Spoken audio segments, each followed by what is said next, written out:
Live from iRacing's virtual Five Flags Speedway, we say good evening, sim racing fans, and welcome to the 2025 running of iRacing's Winter Derby.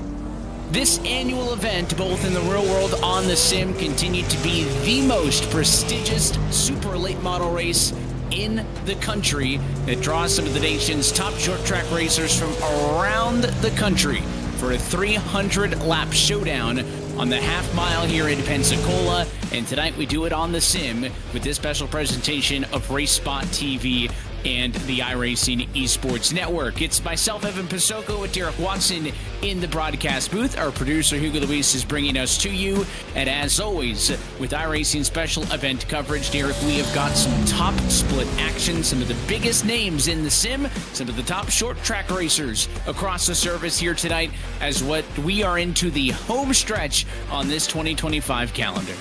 Yeah, what an honor it's been to be a part of this calendar this year with you and with others. And here we are, the finale in December, the Winter Derby, the Chili Bowl, and then the Prod Car Challenge is what's left. We've been here for a bunch of the NASCAR events together. It's been a blast.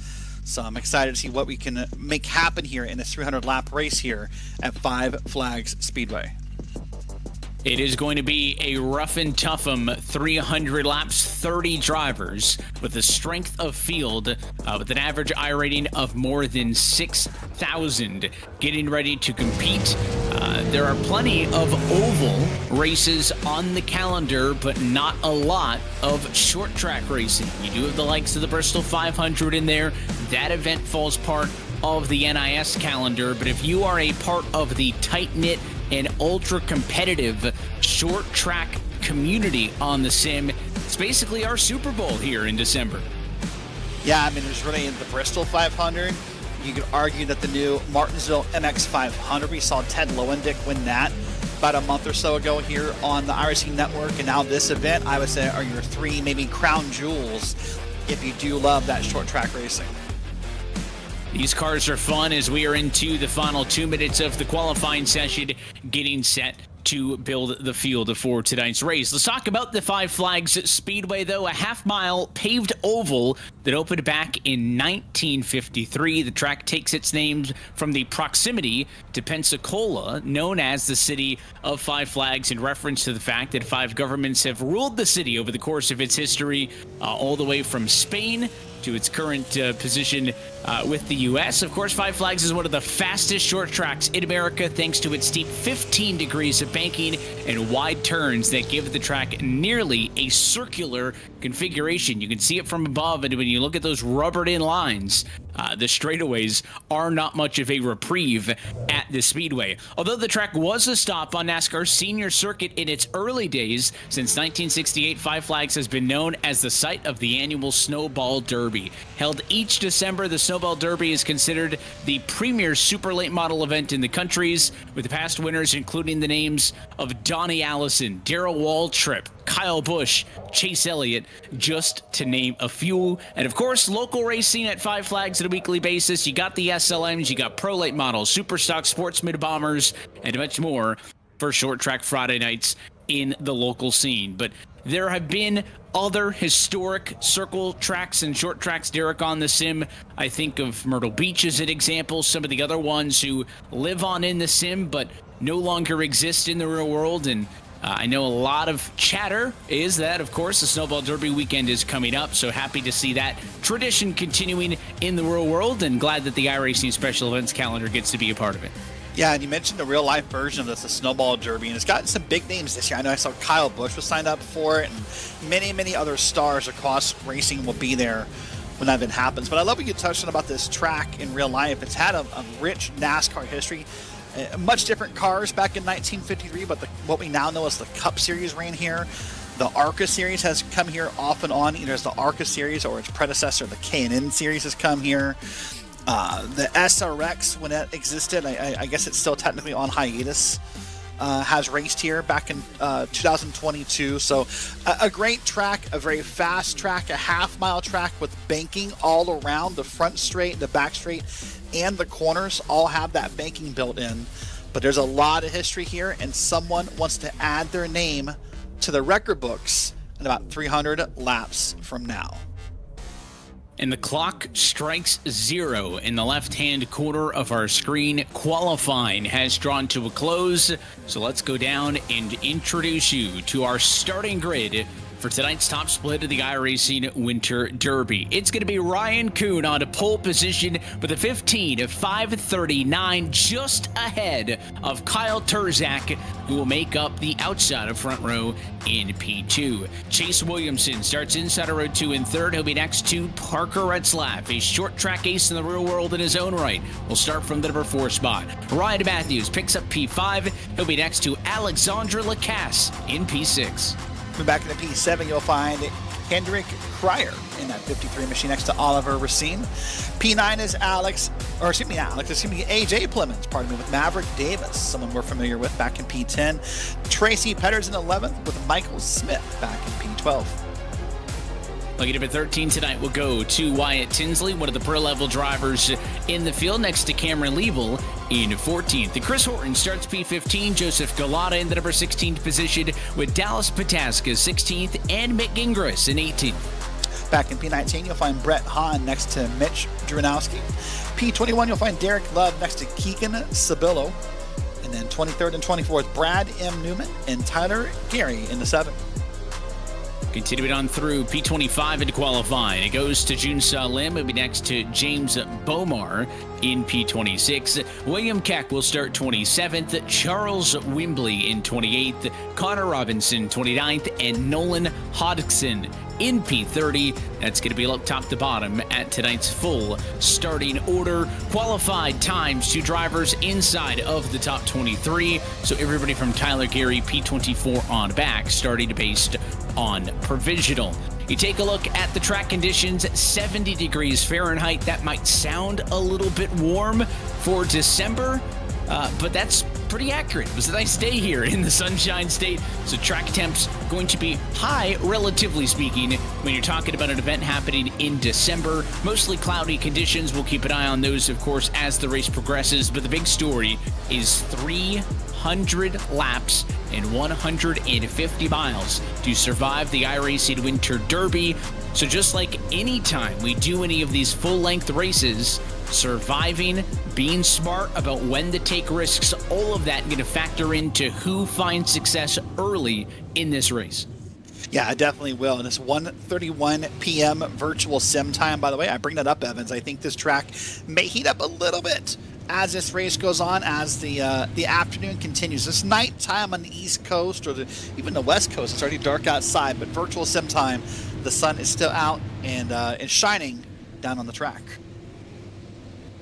We're happy that you're with us for this special presentation of RaceSpotTV on the iRacing Esports Network. Ryan Kuhn, the #1 ranked driver based on iRating, starts from pole and will lead the field at a turn 4. Let's go racing in Pensacola.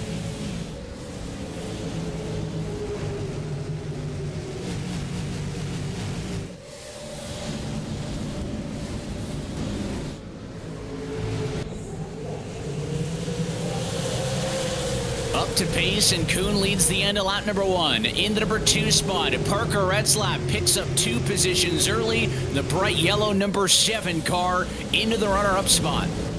Yeah, great job by Parker. You saw him make that lane change right as we hit the green flag. So he's eager to get up front, but look at this great side-by-side racing back through the field here.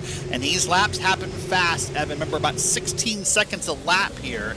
If we stay green, these laps will tick off faster. Some way to the bottom, though, on that white line. That is a dangerous space here at this racetrack.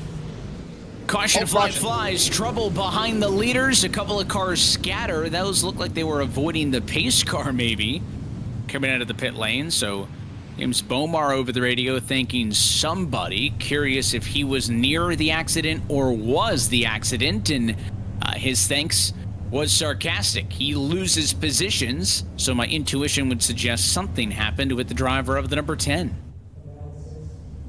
Yeah, we'll wait for the replay to load up here and see what happened, but it didn't take long for our first caution to come out, and we'll wait and see when this happens. But even the pace laps here are going to be quick, Evan, so not very long for now. We're back to racing. There's the 10-car top of your screen. He gets a small boop from the back. And that black, I think it was a 27 machine. On around he went. And all is well in the end, though. I mean, he got turned sideways, maybe a little damage to the back, but no major damage other than that. Yeah, so for short track racing's sake, a pretty tame touch to the back bumper of Bomar. I don't see much, if any, cosmetic or visual damage on the bumper of the car as well. So the good news is that car should be competitive still. He does lose some positions. He was running back into the number 25 spot at the moment of contact with the 27 car of Connor Robeson, so he will only drop back 5 spots to the tail of the field because he will restart shotgun in the number 30 position. You're right on board with Ryan Matthews, started P5. He'll restart in exactly that position. The 2 spots gained for Parker Retzlaff ties everybody in the field for the most spots gained, but now it's going to put him on the outside of the front row. We will see if that typical disadvantage, being alongside the control car instead of the driver lined up behind him, maybe gives Kyle Turzak an opportunity to get at him, although it'll be a single file restart, so you can wash that away. It's all going to be in the hands of Ryan Kuhn up front of the field, so the number 1's going to have total control. Lights out on top of the pace car, looking for the green this time by. You could kind of tell everyone kind of forgot the whole single file thing. Everybody was double file oval like we're at a regular NASCAR race. Someone in voice out say, single file, guys. And all of a sudden it just kind of lined up like a parade, didn't it? They gaslit me into it. They're single filed out. They've got it figured out. Green flag back in the air. Still a long way from home at Five Flags Speedway. Clean start. All drivers in the top 10. Single file out of turn 2. Watching the action happen here down into turns 3 and 4. Parker Retzlaff still up in second. And that bright yellow machine single file. Do that single file restart back through the field here. It'll be a while before you find your first side-by-side battle, but everyone here has the same look at these laps. Everyone watch them all down to the corner, just above the white line. Everyone's going to track back out up to the wall. It's going to be hard to find an advantage here. Yeah, it's difficult, and those single file restarts mean that you're going to have to work for it. You don't start with the battle already on deck. Again, up front, it's competitive. And now side by side for the number 4 spot, Chase Williamson up on the outside. It was Ryan Matthews to the bottom. They will exchange positions 4 and 5. So Matthews up a spot. Williamson loses his second in the early running.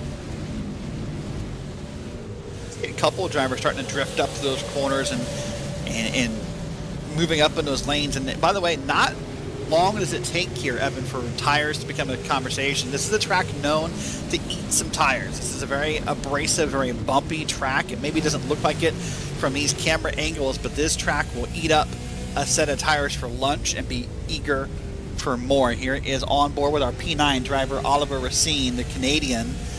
It doesn't look that bumpy inside the car, but I guarantee you, buddy, it is eating up these tires lap by lap pretty quickly. And the onboard look with Olivier Racine in line behind Alexandra Lacasso. A couple of Canadians lined up in positions number 8 and 9 as they run at the moment. Both drivers in a spot where pretty much they started. It's going to be 1 spot down for Olivier from the start. Alexandra is down 2. So a couple spots gained and lost for a lot of these drivers. Here comes a challenge to the inside. Racine on the bottom.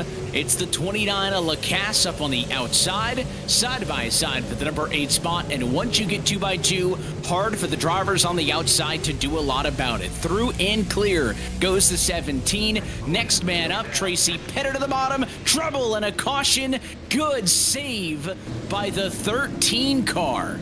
No big hit to the inside as Cameron Liebel caught that thing off of turn 2. The yellow had already come out, but when we got the first shot of it, I thought for certain it was going to be into the Armco. Yeah, he was headed basically head first into it, wasn't he? And there you see just got a little bump right there. Couldn't get a number on the car behind, but he got turned, did a full 360, and still got the car saved just barely. Well, I'll tell you what, we are 2 for 2 this evening on drivers avoiding those walls. And I would love to say that I'm confident that streak is going to continue all night long, but at some point, somewhere, somehow, I suspect that will not be the case. Well, as we talked about tires earlier, Evan, I do want to say that, while tires are important here, so is track position. So I bring that up to say, if you're someone up front right now, if you're Ryan Kuhn, Retzlaff, Terzak, Ryan Matthews, we're only about 18 laps in. There's no way I could see convincing any of these guys to come down and put tires on. But if I'm in the back of the field, if I'm Derek Love and 20th, maybe 21st Brett Hahn on back, maybe I take a swing at this. I'm curious if anyone comes down pit road here. It looks like Wyatt Tinsley is the only driver currently showing his down pit road. He was up in the number 18 position, so I think that's worth noting because that car, was in a decent spot, we'll call it, in the midfield. But that car's down and in for service and back out. Nolan Hodgson pitted earlier, so did Chris Horton. So 3 total drivers down to the pit lane this time, all from the rear of the field. It's going to be a chess match, to your point, on when the right decision is to make that trip down pit road, because I suspect, you mentioned the track position, trips down to the pit lane are going to be very limited tonight. You're going to have to be very strategic and precise, and a little bit lucky, admittedly, too, right? How are the cautions, the length of the green flag runs, will all of this different variables fall in the right order based on what strategy you want to enact that puts you on the best tires when it matters the most on the final run down to the end of the race. This time, we will go 2 by 2 for the restart. Kuhn and Retzlaff lined up again on the front row. It's the number 1 Kuhn who has led every single lap so far tonight. Back underway we go. He's got the advantage at the stripe and is clear of the 7 into turn 1. Side by side this time on the restart. Here we go. It looks pretty good racing. Retzlaff may have a problem defending that top lane. Right now he's got Kyle Terzak down below him. They're side by side for P2, and Terzak's going to get the advantage here into this corner. Other thing to mention, Evan, by the way, when it comes to that whole tire talk, I checked with the iRacing stewards, 4 sets of tires for this evening. So maybe that's why no one's eager to come down and get one yet. 300 laps, 4 sets of tires. That math does not work out yet. Yeah, you have to be smart about it. And again, there's a little bit of luck in there, but you can help yourself out a lot also by not getting a little bit overzealous early on in this thing. Your top 2 single file battles on for 3rd, but Matthews sideways off of 4. It's going to give the advantage to Retzlaff. Trouble behind them, the 12 of Chris Horton. Slow off at turn number 4. 3rd caution in the opening 23. Well, are at caution number 3. Watch up below. The 26 is going to come up, get a little bit of tap. 12 to 12 hits the wall, so that streak is ended as far as cars avoiding the wall under caution. Here we are, 3rd caution of the night. You and I had a conversation pre-show about this could possibly be a caution-heavy track, or a caution-heavy race, I should say, and so far that's proven to be true. So get a nice look up above at this track in Pensacola, a track used in the iRacing service and used in some of the lower license classes, the super late models. I think maybe the some of the lower series, I mean the street stocks might come here every now and then. So a pretty awesome track here to run on the service. It's a fun one, like I said. Super late models. I think one of my favorite short track cars. I've driven these, the pro late models.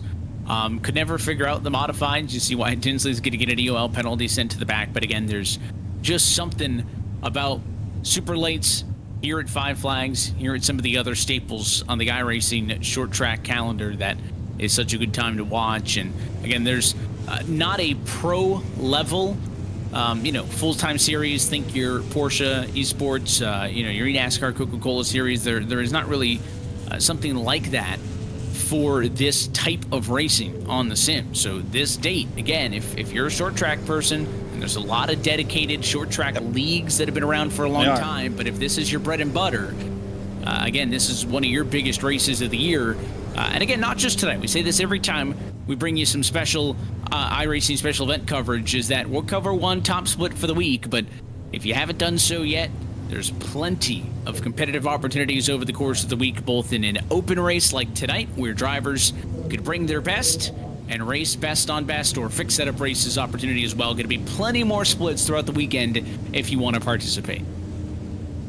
Yep, certainly are. So here we are real quick. You see a driver getting a wave around there. There's one more chance to do an open setup race, which is what this is here, Evan. That'll be Sunday morning at 10 a.m. Eastern. And there, I believe, are three more shots at the fixed setups, 5 a.m. Eastern and noon Eastern tomorrow on Saturday. And then Sunday night, 9 p.m. Eastern, as we're back to Green Flag Racing. It's another good start for the number 1 machine. Kuhn stays out in front. Second double file restart in a row.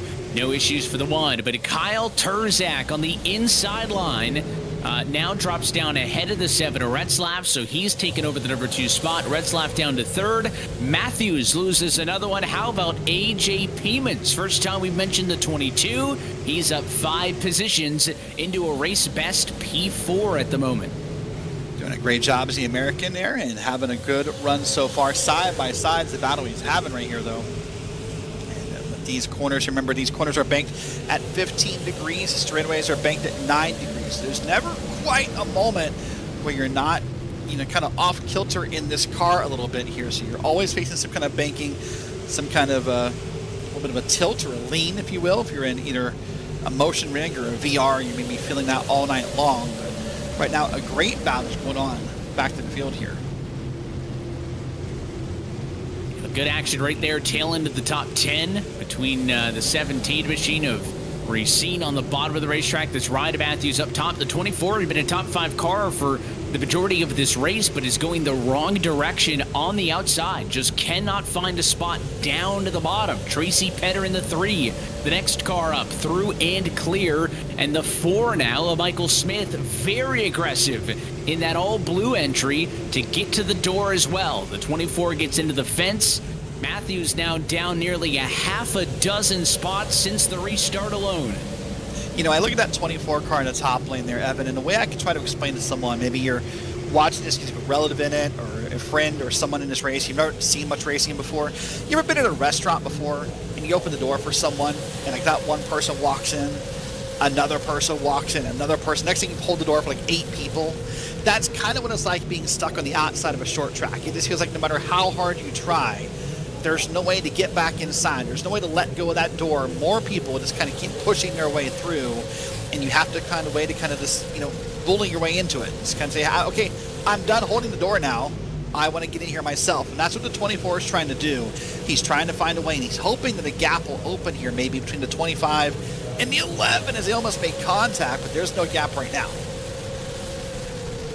And it's a traffic jam from this battle for 11th position on back as Maverick Davis, next driver through and clear. All eyes to the 11 at Joseph Galata. And now a huge mistake. Matthews, maybe a little bit desperate or frustrated, overdrove it into turn number 3, lost 3 spots in the blink of an eye. He's no longer even in the picture now. He drops back further. Looking at the battle between the 13 of Liebel and the 29 of Lacasse. The 13 pushes up, leaning on that driver in the disadvantaged line. This should go in favor of Cameron on the bottom. Give credit to that 29, though. Lacasse doing everything he can. I think finally will tuck in line. Yeah, good old super late model door banging and touching what was going on there. There's even a battle up ahead of them right there. You see the front of your screen right there happening as well. So there's still some great side-by-side racing. This 24 car, though, Evan, I wasn't sure. I thought maybe he had tried to back up the car. Maybe he's trying to ride high here to get kind of out of that battle and get his wits back to him, right? Just kind of see if he can find a line. Right there it is. He was willing to pull down, and he does. Finally, the 24 is back in lane on the bottom after what's going to feel like hours on the top. Yeah, and it's not before the damage is done. Again, started this race in 5th, now scored in the number 17 position. It was not a graceful fall for Ryan Matthews, but the good news is we know that car has speed, right? Qualified in the top 5, had top 10 speed in the short practice session before this race got underway. So, and trouble right in front of him. The 13 is around. Yellow flag will fly again. And it is going to be a stack-up. Liebel, the 26 of Wembley, and the 20 of Keegan Sabillo. Third driver into the picture, could not get stopped in time. Yeah, that was the last hit. Looked like the hardest one. Sabillo there in the 26. We'll have to wait and see what happened. Here's going to be the beginning of the replay. We saw these guys earlier, and that door banging finally got a little too much. 13 got looped around, came back down the track. The 26, I think, got on the brakes and got sideways, and then he just got a small hit from Cibillo in the back. That's how fast things happen in short track racing. One spin turns into 3 or 4 cars wrecked under caution. And it was an inverse of what you saw, right, in the battle earlier, where it was Liebel pushing the 29 up the racetrack. In that example, Lacasse got the opportunity to get underneath the 13, and I think the 13 had given enough room. It looked like the class just, got a little bit too hard into the corner, or the tail end of the car just wasn't planted and pushed up the hill. But you're on the ragged edge, and if you're willing to be aggressive, put your car in the door of somebody else and move them up out of the way, I think you kind of have to accept the fact that, hey, we're not even 50 laps into a 300-lap race. If I'm going to race somebody that way, that they are going to try to race me the same way.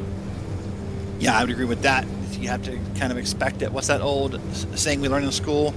Something about, for every reaction, there's an equal and opposite reaction kind of thing. I thought you were going to say treat others how you want to be treated, but I think they have the same message. Yeah, yeah, the golden rule, as you're referring to. Yeah, same idea. So, if you're going to beat on someone's door, if you're going to beat on their bumper, that's why oftentimes we talk about in these races, you want to do that at a moment where someone can't do it back to you. Maybe you want to do a 2 to go. We want to do a 3 to go. This way you're confident someone maybe doesn't have the time to do it back to you. Well, here we are under caution, Evan. And this is caution number 4, I do believe, on lap 47. And you did see one of the longer green flag runs of the race there. The majority of your race leaders have continued to defend track position. They've been out there for the entirety of the 47 laps that have been completed thus far. There has been some action on the pit lane. 20th on back is when there's a bit of a mixed bag. William Keck, Connor Robinson, and Nolan Hodson all pitted about 22 laps ago, so they'll have better tires than the cars in front of them. But then Love, Cibillo, Lim, Horton, Bomer, and Tinsley all came down pit road this last time. They've got fresh tires, but from the rear of the field, almost 50 laps in, another good start for Kuhn, and here comes AJ Pleemans on the bottom, trying to make a fight for second, couldn't get it to bite in the center of 1 and 2, and Terzak down to shut the door. Terzak did a great job shutting the door right there is what he did. Up to P2. See that bright yellow machine of Parker Retzlaff who's still back there hanging out in 4th, and then right behind him is Kendrick Prayer and Chase Williamson fighting side by side. That's the iRacing car in the bottom with the all-black car up above. So they're having their first side-by-side. It's about 3 deep of side-by-side battles. The top 4 single file. First battles for that number 5 spot. The number 9 of Cryer on the outside. The 15 of Chase Williamson on the bottom are the ones doing battle. Behind them, Petter, Racine, Drunowski into the conversation for the first time tonight after Mitch started back at the number 20 spot. So plenty of drivers who have had to work their way through the field on board with Michael J. Smith in P10. Watch it all on that side-by-side right in front of him. He picks allegiance to the inside lane for the moment. We'll see if that works. Boy, isn't this a great shot right here? It just tells you how chaotic, how busy this race is. With 16-second laps at a half-mile facility, there's no such thing as a moment to breathe. This race is exhausting for a driver because every green flag lap, watch this. We're in the corner. We're going to come right here through this corner. Let's count it out live here. You're going to get about 1, 2, 3, 4 seconds, and you're already back on the brakes and into the corner. So every 4 seconds is all you get to breathe here and think about it before it's time to do something again. And the onboard perspective as well in the corner shows you just how chaotic those corners are as well. It's not a nice gradual turn. There's a lot of side-to-side movement as drivers try to figure out when to roll out of the brakes, when they can apply full throttle again, and you even saw a couple of sparks showering off of the drivers up the road. There's a good suspension look at those cars in the corner. It's Joseph Galata's perspective for the driver that's in the number 11 spot. He dives down to the bottom, and you can see that blue car to his right-hand side. That's that Forrest Smith. Now you jump in the cab with Galata. Pulls in line behind that green and white entry. That's Racine. By the way, that camera shot we had a second ago, Evan, I bet if this race goes on long enough green, that is, that camera shot a second ago will show some glowing orange tires and brakes down in that camera shot a little bit later once we get these cars kind of warmed up and really wearing these brakes a little bit more here. But the 15 and the 16 cars side by side. That's Mitch Drunowski on the outside. He's having a good run up there in that black and yellow car. And up against the wall he goes. And that's the advantage you get on the top side. You don't get the advantage of all the speed in the bottom of the corner, but you do a really great job at blocking the run, blocking the ability for the driver below you to track out and to get any kind of run off the corner. So there can be a small advantage to the top side at a short track like this. You can see the back half of the field spread out a good bit. It is still that conglomerate of cars right around the battle for 10th. It continues to be the best stuff on the racetrack. Ryan Kuhn, still your leader up front. He's led all 60 laps that have been completed thus far. Kyle Turzak still in P2. Those cars started on the front row. They are about a second and a half ahead of this ongoing battle. The bottom had been the place to be. I think still is the place to be as a general note. But as more rubber gets put down on this racetrack, no longer being on the bottom is a guarantee that you're going to win out in this battle. Check this out. The 4 on the outside is the one making the passes. Smith through and clear, and now Galata trying to do the same on Chase Williamson, who is struggling right now on the inside. Yeah, great job. Watch the hands on this wheel here, by the way. I know what you and I do shows, we always look at the wheels. We look at the hands of the driver. That should tell you how easy of a night someone's having. This is an open setup race, so these drivers got to make some changes to cars pre-race to kind of fit their style. And what I like here about watching with Racine here is there's not a lot of movement in his hands. It's a pretty small range, maybe outside the corner a little bit here, but what I do notice is the offset in that wheel. He's kind of almost like turning right to go straight on the front straight here. Yeah, this thing, again, we talked about the fact that it's an open setup race. So these drivers, it's a run what you brought. It's best versus best. There is no equal playing field, and this thing is obviously tuned to go to the left, and he's basically counter-steering it the whole way down the straightaways. And again, the banking kind of guides the car into the corner. He's not actually turning that wheel to the left of center until he's halfway through the corner. That kind of yellow tape marker is going to be right of center up until the center of the corner seemingly every time. Yeah, and that's one of the weird things. I call it weird because it's just a preference thing amongst drivers in sim racing. We have all these talks about, like VR or monitors or sim, motion rig or not, or socks or shoes for your brake pedals. But the same idea about how much of an offset do you prefer in your race car? That's very much a personal thing. Some drivers love that kind of offset where the wheels tilt to the right. Some people love to have it more straight. Here's Maverick Davis. Let's watch his offset here. It's going to be about the same, actually, as we saw before. So Maverick doing a great job up here in P12 and trying to race his way through. And that is Racine up ahead of him, we just saw a moment ago. By the way, I do want to point out, Evan, since we talked about tires and could they be important, P17 on your leaderboard on the left, William Keck is the first driver in the field here who has taken tires so far. He did so back on lap 26. So it'd be interesting to follow his progress. Could 26 lap newer tires mean something? I don't know. We'll find out. He and Hodgson pitted together. They restarted together, but Keck has done a lot better off of the restart. He's pulled away from the next driver on those next best tires by a handful of positions, but he's still 4.5 seconds off of the leader. So he's got a little bit of cleaner racetrack. I think obviously the thing that's going to slow him down the most is all the cars he's going to have to pass. Can't do it for a moment, though. Caution out again. There's smoke off at turn number 4. It's the 11. So Joseph Galata around one of the drivers that we had been talking about plenty tonight and was just scored last time by inside of the top 10, runs into trouble. I wonder if he got some help. I wonder if someone finally got a little impatient. We're going to find out in a moment with the replay here. And there's the 11. And he going to get a bump front and back? Yep, certainly did. Not the way I thought it was going to happen, if I'm honest with you. I thought maybe it was going to be kind of an inside move. Does he get a bump from the 17? Oh, yeah. The 17 finishes him off, but it looks sideways, and I don't know. 100%. I think he was a little confused going into the corner. The 4 car ahead of them, watch the blue car, was a little bit slow. So the 11, the whole time down the back straightaway, I think, is trying to figure out where's the 4 car going. because the 4 lost a lot of speed off of 2. The 4 was on the bottom, so the 11 entered the corner thinking he was going to take the outside, and it was kind of like a middle entry. He didn't enter in a lane, right? It wasn't a real lane. He was too busy thinking or trying to find out where the 4 was going to go, and he was starting to lose it on his own. I don't think he would have spun if he did not have the help from the 17, but I think the 17 gets into him because the 11 was having troubles in his own right. Correct. Well, here we are. Remember, we talked about 4 sets of tires and doing the math. We're now working lap 75, and so there's a bunch of drivers, basically P17 on back, are now down pit road. So we'll have about a half and half split of this field, Evan, of drivers who now will be on newer tires. Maybe for William Keck, maybe 26 lap tires wasn't enough, assuming he did take tires on lap 26. But I think 75 lap tires may be a different story. By the way, I want to say, our first big split of the night.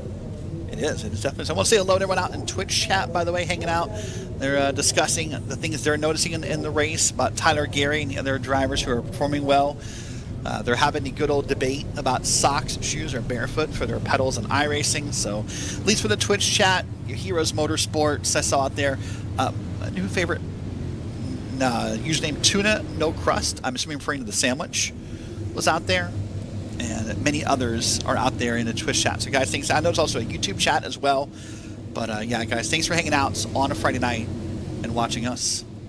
I appreciate you being a part of it, and still a long way to go here in Pensacola, just shy of the 1/3 marker in this race. Still up front and in control of the field, the number 1 machine of Ryan Kuhn. We're back underway, 223 laps to go at the Five Flags Speedway. Battle for second. Terzak gonna shake off the 7. He's clear for P2. Now can Parker Retzlaff make some noise? It's been a little quiet in the yellow number 7. He sits 3rd. He will stay in front of AJ Plemons. Yeah, there you go. You got clear right there. Plemons got himself in line, is ready now to make some moves on Terzak and maybe eventually up to the lead for Ryan Kuhn. Single file racing for the first 4 or 5 cars before we get double file here. That appears to be the trend all night, Evan. It's been about the first 4 cars that have been clear, and right about P5 where you see that it kind of starts to amp up a little bit and drivers want to make a move. Top 4 single file, 2x2 for the battle for 5th on to back.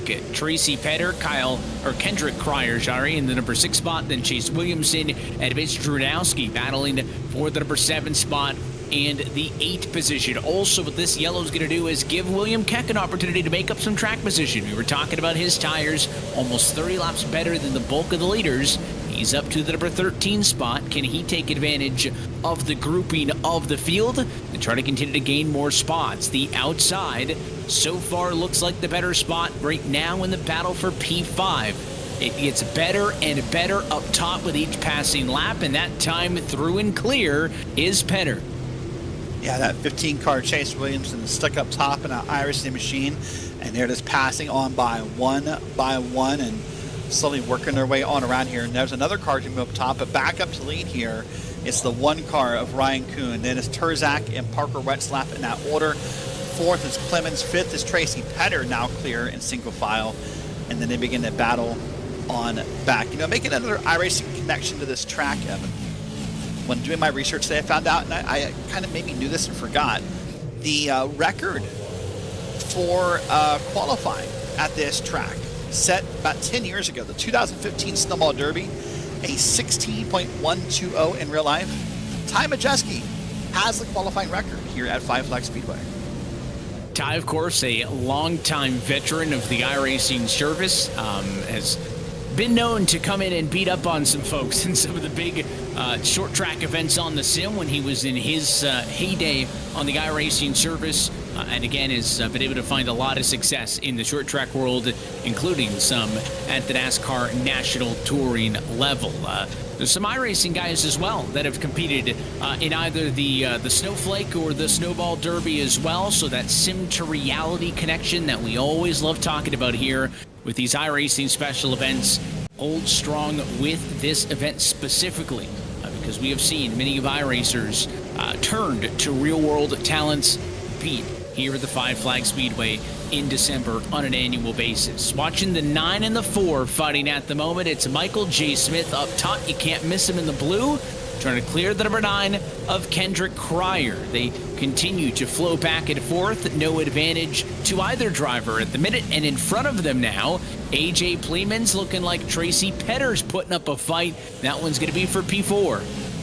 It's a great battle going on back through the field here. Right there's that battle you're talking about on your screen for P4. And boy, that 9 car on the bottom got his tires below the white line. And I got nervous for a second if he was going to hold on to it. But actually, the 3 car part on the bottom is who hit the white line down there a moment ago and coming back up.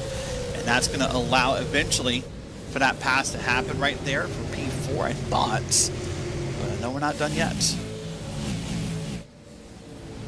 Yeah, plenty of fighting to go. And one of the dynamics we always mention with these special events is the kind of first half of the races at R&D session is what I like to say, but you're trying to feel out not only your car, your track, how things are reacting to the weather conditions, but also the rest of the field, right? Who's aggressive, who's taking it easy, who can you race tight with, who are you not comfortable doing that with, who's going to beat tires earlier, who's going to be the conservationist earlier. That's all what's going on right now at an average speed still of, call it 110 miles an hour still as an average around this racetrack. 3 gets a little bit high that time. Williamson trying to get underneath, not going to be able to do it, but highly competitive stuff from 4th on back. The top 3 drivers, they have checked out. Kuhn, Turzak, and Retzlaff running away from this battle 4th on back.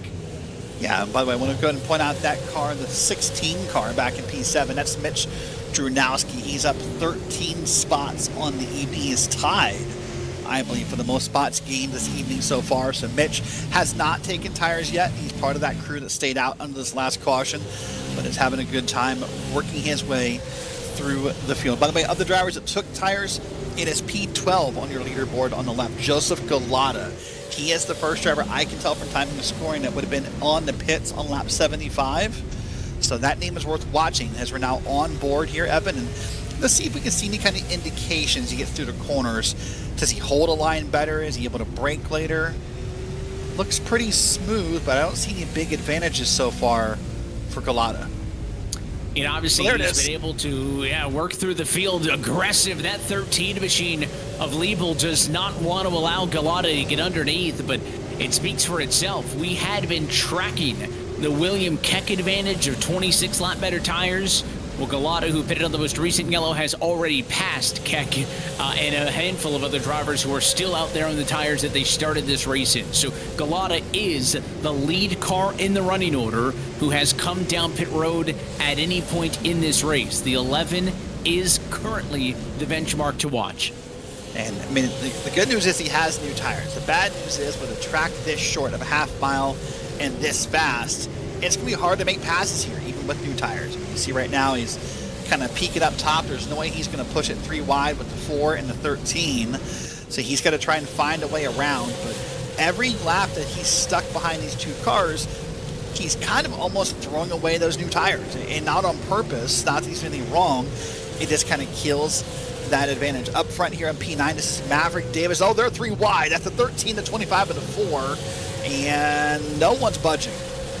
Fine. Maverick Davis, somehow the winner. Often when you go 3 wide, the driver who wins out, not normally the sandwich in that one, but the 25 comes through the center, and Maverick Davis into a number 9 spot, holds off for the time being. And again, the 4 and the 13 know that Joseph Galata is behind them, and more are coming. Ryan Matthews, fresh tires. He's 2 spots behind them. Brett Hahn, Tyler Gary, Jun Seo Lim, they also pitted on the most recent yellow. They are about a second back also. So at some point for the 11 to Galata, you got to make a decision here as we are now through the first 100 laps of this iRacing Winter Derby. Do I want to let this battle continue and take it easy, not force the issue? Or does he feel like the longer I sit back here, even though I'm not pushing my car, I'm losing the percentage of my tires being better than theirs every time we go around, and I need to make something happen. He has hit the wall again, though. So Galata 2 times into the fence off of 2, but still holding patient. I'm just curious how long that patience will last. The other thought process might also be, listen, they just went 3 wide. That's a dangerous move at this racetrack. I don't want to be stuck right behind him. If those guys would have wrecked 3 wide, Galata probably would have been the first victim as he's now trying to dig to the inside here. So for Galata, it might also be now you feel the pressure to get around these guys because you know they'll make some moves that maybe aren't advisable, and you don't want to be the victim. You don't want to be that guy who has brand new tires and then throws it all away because you get a crinkled car, you know, in some kind of an incident. Boy, that's Maverick Davis up top. That car wiggled through that corner. So this is getting a little racy up here.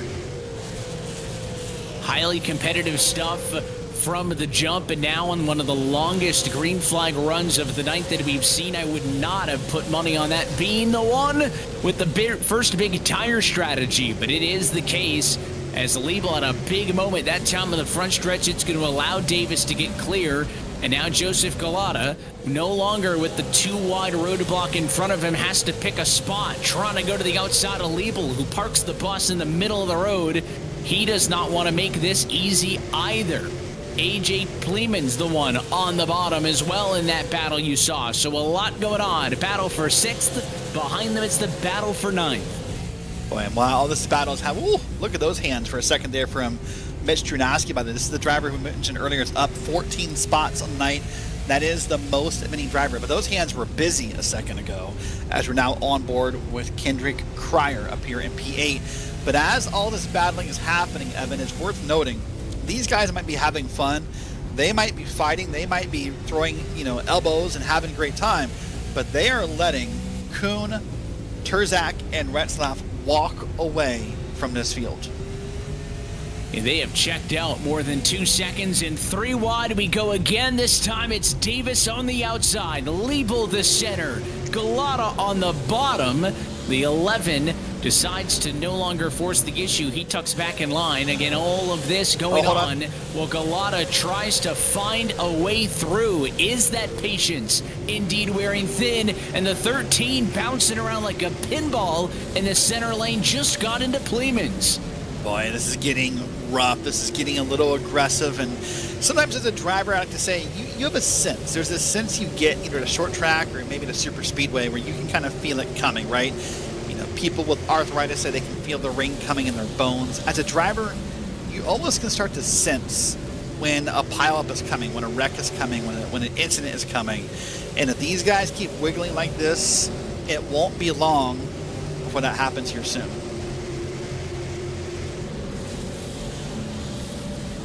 Around and around they go, closing in on halfway home in this iRacing Winter Derby. 13 machine of Liebel doing battle with Pleeman's, but again, the big winner of that is that 11. Joseph Galata got through. It took him some time. He's the man to watch. He is the lead car on better tires, nearly to the tune of 70 laps better than all the other cars that he's running around. So yes, the leaders have pulled out to 2 seconds over 4th place on back, but they are not the fastest car on track. It is Galata. He just got another spot now, passing the 9 of Cryer for P7.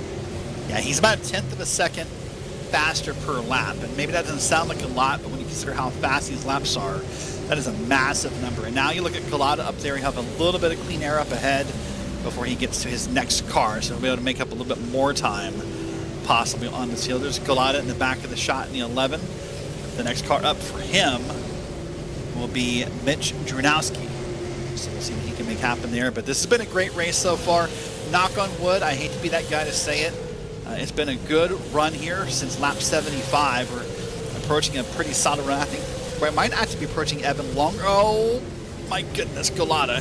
We might be approaching longer than any green flag run so far this evening. Yeah, I think we've eclipsed that mark and starting to as well kind of get into the late afternoon here in sim as well. So, you know, just past 2 p.m. Cloudy. I don't think we're going to get all the way to a point where daylight's going to be a concern, but certainly some cloud cover. Darkening turns 3 to 4. You can see a lot of the shade.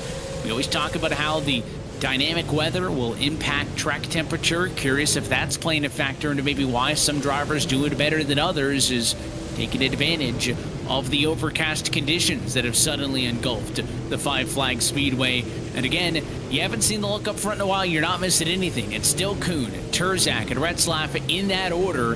This is the show for P4 on back, and the number 10 just trying to get out of the way. That's a lapped car, not for position. James Bromar yields to the outside, and it is Tracy Petter, Joseph Galata, and company.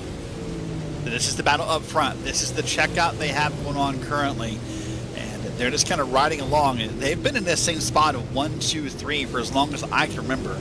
But here is the battle. Now there is Joseph Galata. Now he's up to 4th. He's made the pass. And assuming he gets a run around here, and he will. Now the question in my brain, Evan, he'll have clean track up ahead. I'm going to keep an eye on his laps for the next 5 or so laps. I want to see what he can do. Clean track, newer tires, and he's about, what, 2 seconds back? I'm curious how much of a gap he can close. You know, he's got clean air. That's the biggest thing. I mean, he has consistently made up time while working through traffic. So now that he has clean real estate, it should be a lot better. Look at the 15. What a throw for Williamson. The slide job on Tracy Petter, who gave him a shot coming out of the corner. They have a bit of a discussion on the radio, but it works out if you're the 15, because in the end, you got the spot. That's all that matters. So Williamson through also. It's, to me, impressive what Galata's done, though, that the rest of the cars who pitted haven't been able to do. He is by far not the only car who has better tires. Gary's got him, Lim's got him, Hans got him. Well, those names I just mentioned still running 14th, 15th, and 18th. They just have not been able to get through the field like Joseph Galata has. So here's the downside of that conversation, though, is we're now riding on board with Cameron Liebel back here in P9. Look what Galata's done. He's got himself up to P4 on the checkerboard, but those laps, I mean, they're most laps are about even with our leaders right now. He's gaining a little bit here or there, but I think maybe he's already burned off those tires, kind of fighting his way through traffic. If we go back into P14 to the 6-car Tyler Gary, a driver you're really familiar with from eNASCAR, he's riding along. Now, he may not have had the big gains of Galata, but I bet he has more tire left in that car than Galata. And you also look at how long this run is going. He waited until about 80 laps into the race to come down and get tires, Galata that is, for the first time in this race. If we go past the halfway point, even closer to a 2/3 marker, even if you get a yellow at that point, Galata may have been able to get a long enough run to where he would come back down anyways and still like where he is on tire allotment. So that's the bit of luck that I mentioned, right? Yes, there is strategy. Galata obviously made the right call. He waited long enough to come down pit road to where fresh tires would actually give him a meaningful advantage. But if we only had a caution every 10 laps for, you know, the next 50 laps after that, he would not be able to do what he's currently doing with it. So it is that execution of your strategy, and it is a little bit of the race coming to you. And right now, I think you gotta like what you're seeing. If you're Galata, the gap down to the race lead is about to be sub 2 seconds. And what I like if I'm Galata, what I like to see is right ahead of our leaders, there's Ryan Kuhn up at the front of these 3 cars, and he is about to face a little bit of a pack, a little bit of a herd of lap traffic, if you will. So that may benefit Galata. As these 3 drivers need to navigate that lap traffic, it may allow Galata to catch up with them here and close that gap. That's the gap you see on your screen right there from the yellow car on back. It is still about 1.8 seconds between them from that yellow car of Parker Retzlaff back to Joseph Galata in the 11.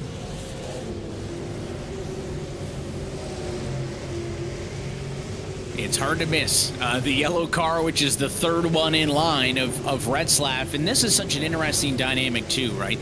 They're about to get to some lap traffic. That's going to be fun to watch as kind of the sub-story to the battle that's going on as Galata runs them down. But if you're Ryan Kuhn, how are you reading the 2 drivers behind you, right? Turzak and Retzlaff have been on your bumper. So are you pushing 100% and they're struggling to keep up with you? Or are they saving a little bit and simply just giving enough pressure to force you to push the car To me, it's one of the two. I don't think these cars are identical on speed. There is some amount of gamesmanship going on with these in the top three. I would agree with that, but right now, if I'm Ryan Kuhn, I have to kind of throw that out the window right now, and I need to start worrying about the cars up ahead. I believe the next three cars up ahead here for him are going to be Nolan Hodgson, Chris Wimbley, and Keegan Sabillo will be the next three cars he's going to face here for his lap traffic. So for the moment, he needs to stop worrying about what's behind him and make sure he can navigate what's ahead, because if he navigates that pretty well, this could go from being a little three-car parade that has right here behind him to him getting around these cars better than the others and maybe putting a gap on them. So I think right now what's ahead is way more important. Working lap 145 happy here with us here on the iRacing Network. And there's the first pass, Evan. Yeah, gonna get around the number 30 machine, so down a lap goes Hodgson on the outside. Made that one easy for the leaders, but you're gonna catch a battle at some point. It may be the Wimbley and Sabillo battle for 23rd and 24th, but it's gonna be difficult for Kuhn at some point. You gotta make the right decisions, and again, it's not as easy anymore, I think, as, first 75 laps of the race, you wanted to be on the bottom. Now that the track is rubbered in a little bit, I think both lanes are a viable option. So where do you go if you're Mr. Ryan Kuhn, who has been perfect so far, just 1 minute away from being halfway home in tonight's 300-lap challenge? He'll go to the bottom of the 26. Looks like Terzak and Retzlaff will follow suit. It's going to be an uneventful disposal of the number 26 of Wimbley. And now if you can get to them one at a time and compartmentalize the lap traffic, makes it a whole lot easier. Certainly does. It will make it way easier for Ryan Kuhn, Terzak, and Retzlaff here. But it's all about where do they catch this car. Ryan Kuhn wants to catch him on the front straight. He wants to get on around this car and be done with it. Because if you catch these guys in a corner and you're side by side or what have you, it can really mess with the lines you're trying to run. Parker Retzlaff is the one I'm most concerned about, though, Evan, because by the time that the leader passes a lapped car, it could be Retzlaff gets stuck. I thought it was going to happen the first time they got to a lapped car, where Retzlaff was going to get stuck here trying to clear the cars. There's a little bit of wiggle right there, and this could open the gap a little bit here between Retzlaff and our leader. Yeah, this is going to be a bubble, per se, not only for the gap between Galata, Retzlaff, the leaders, but also a bubble in the lap traffic. We kind of lined up 3 or 4 of them in a row there, sat them down, and at least out of Ryan Kuhn's windshield, he doesn't see any other cars. Mainly it's because the straights are so curved that you can't see a car when they're really only a straightaway away from you. That's part of it, I'll be fair. But he does have a lot bigger of a gap. So now all the things that the leaders had to deal with, Galata is going to have to go through as well as a single car. I also sometimes wonder, if you see the top 3 drivers closing in on your bumper, Derek, you might going to be a little bit incentivized as the lapped car to yield a little bit more. But once that becomes P4, in the case of Galata, and 5 and 6 and 7, like at some point you're not just going to roll over for everybody. So I tend to think that Galata would probably have a bit more difficult of a time getting by some of the lap traffic, just because they're probably not as aware of what that car's up to as they are the leader. So it can go both ways, though, right? The flip side of the argument is that right now, if I were a lapped car who was, in danger of getting caught, Chris Horton would be the next one, by the way, I may want to fight harder not to let Ryan Kuhn by, because I want to keep on the lead lap in case something happens. I don't want to be a lap down. But once I'm a lap down, I might give in and say, all right, listen, you got me, okay, like there's no need to fight everyone back. I'm a lap down whether third place passes me or not. So it does go both ways in an argument sometimes about how someone can perceive that moment. But I like what you said, though. Galata does have a gap here. It has closed, by the way. He's down about 1.3 seconds up to these front cars. But there's now definitely a gap between them. And here's our first green flag pit stop. First one of the night as Tracy Petter dives to the pit lane. Had been out there for all 157 laps. And now the question is that the number? We are past halfway, so we know everybody could go at least 250 laps out of fuel and make it a one-stopper. That's another wrinkle in the strategy, is if the number's close to 150, Kuhn, Terzak, Retzlaff, they only need to come down once total. For Galata, who pitted well shy of the halfway point. If he has to pit again, well, that would hurt, obviously, because he gave up track position and would then be coming down a complete additional time. So chatter's starting to light up. Brad Newman's in as well. Still nothing from the top three. When do they bite? Now, the flip side of the argument, again, to be that guy, for Golota, what you're hoping for in a way is that you get around these guys, they pit, maybe they get stuck a lap or two down, and then the caution happens, right? And then they get trapped a lap down, and you kind of see how this race can go on and what you can take advantage. More calls of pitting this time, and not our leaders yet, but I keep hearing more and more people say, I'm pitting, I'm pitting, I'm pitting. And Michael J. Smith is in, and then Chase Williamson, one of the top 5 drivers, he is down pit road also to get scheduled service. Kendrick Cryer, and here comes the leader for the first time. It's not going to be the number 1 of Ryan Kuhn, scored in the number 1 spot. He is down for service, and it is lap lead number 1 for Kyle Turzak. What is the response from the 19 and the 7? Do they come down immediately? No, it's going to be at least one more trip around. Yeah, at least a couple trips around, I would suspect here. They could have saved a couple laps of gas by riding behind him the whole time. So even if they are going to be quote out of gas, they can go around, and again, they're going to go. No indication of pulling down in the pit road that time here. So you keep going on. You see some shots from pit road in the bottom of your screen. Right now, it's Turzak, Retzlaff, and Golota, your top 3. Drudowski says he's going to be coming down pit road. He is scored in the number 4 spot. All of this is just a slow drip until inevitably Golota is going to be scored as the leader. I think Retzlaff said that he'd be coming down pit road this time. Let's watch the top 2 as they head off to turn number 3. Turzak still at speed. He stays out. Retzlaff is in. This is a pretty tricky pit lane entry as well. A lot of these short tracks, nothing like a NASCAR oval in terms of pit road entries. It is sketchy to kind of sidestep those pit walls in the center of turn 3. And that time when Turzak was down pit road, you heard him yell multiple times, I'm pitting, I'm pitting, I'm pitting, I'm pitting. He wanted to make sure everyone behind him knew, did not want to have any issues, and away he is down pit road. By the way, this pit road, slow is a good word for it. It is a very slow crawl down pit road, and I believe right now the delta is going to be 2 laps down if you pit under green. So Retzlaff in and out cleanly. We saw the trip down to the pit lane. Oh, and a caution. There it is in the middle of pit service. Caution flag is out. Joseph Golota had just assumed the number 1 position. And this is going to be a mess to figure out the running order. Well, I'm going to say it right now. If I'm Joseph Golota, there's no way I pit. Watch the replay first. Here's the 29, got in the back of the 12. The 12 for the second time.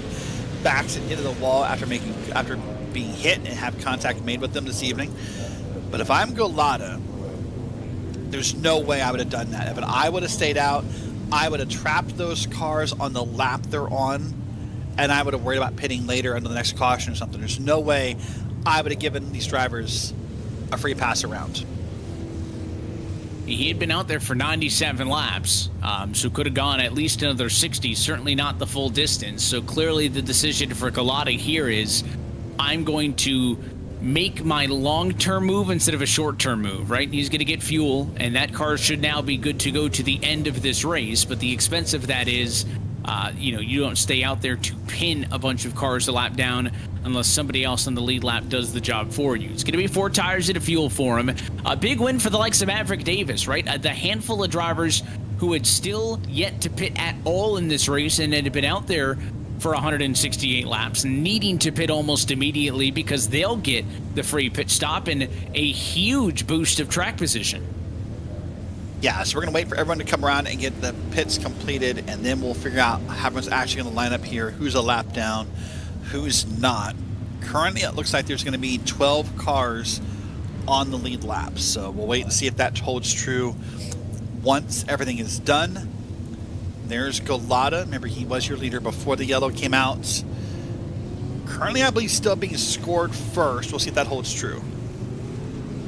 You'll see, I think Galata will indeed cycle through to the number 1 position, and we'll figure out where everybody else falls in terms of who's stuck a lap down or not. Notably, Ryan Kuhn, the dominant car of the night, currently showing as one of the drivers a lap down. It is a mad dash at the rear of the field as all of the wave-around cars struggle to catch back up on this half mile, but the pace car says good enough to go. Green flag in the air, 124 laps to the end of this race. Well, credit to Galata. I was a little critical of that move, but he kept the lead and still pitted, so he has newer tires and the lead. Watch here, third P3.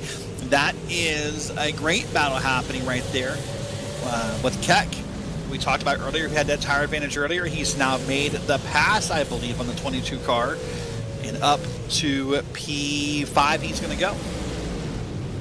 Something else to look for. A couple of big names out of this race. Dallas Pataska's night quietly ended a little bit ago, but Wyatt Tinsley also going to go behind the garage. And up front on the outside, how about Maverick Davis? Talked about all the moves that Galata had been making. We talked about how the luck factors in. Well, Davis was 1, maybe 2 laps away from pitting. Now he's got fresh tires, and he may be the best car positioned because he qualified 10th, Derek. That's better than Galata, P16 on speed. Tyler Gary, P24 on speed. I mean, of the cars who are up front right now, he qualified the best out of all of them. Does that mean he has the best race pace? Not necessarily, but a heck of a run on the outside for Davis to get his first lead of the race. Great run, isn't it? See the battle right here happening with Galata. He is now back in P3, having the battle here and trying to see what he can retain out of this race. As we see identical paint schemes up top, different numbers, different number colors, but he's got to feel like he's seeing double on the bottom here. Big mess. This is all going on for third on back. Joseph Galata thought that he was riding high, but he is struggling out of the gate here.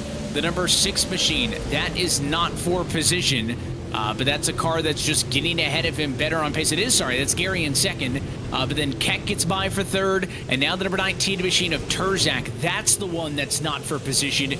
Terzak right now is the lead car 1 lap down, so not for position. He has scored in the number 12 spot. Ryan Kuhn, 4th driver, 1 lap down with even more work to do.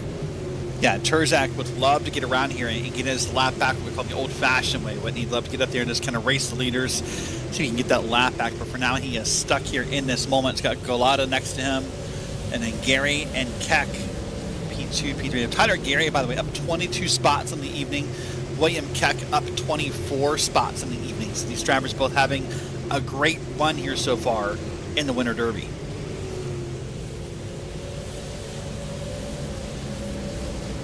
Into beating into banging there. Again, Terzak knows a lot of these guys have been racing heads up with him for much of this race. So this is kind of the rare instances, Derek, where you can't really be surprised that the guy a lap down is racing the leaders harder than vice versa.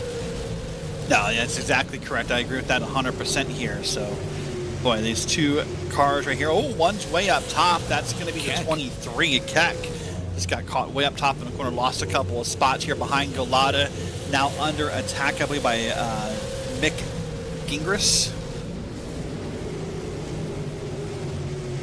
Keck did a good job of catching that car. He got way up and out of the rubber, but was able to reel it back in. Galata got the spot from him in the end, so Joseph's up and in the number 3 spot. Again, Tyler Gary still in P2.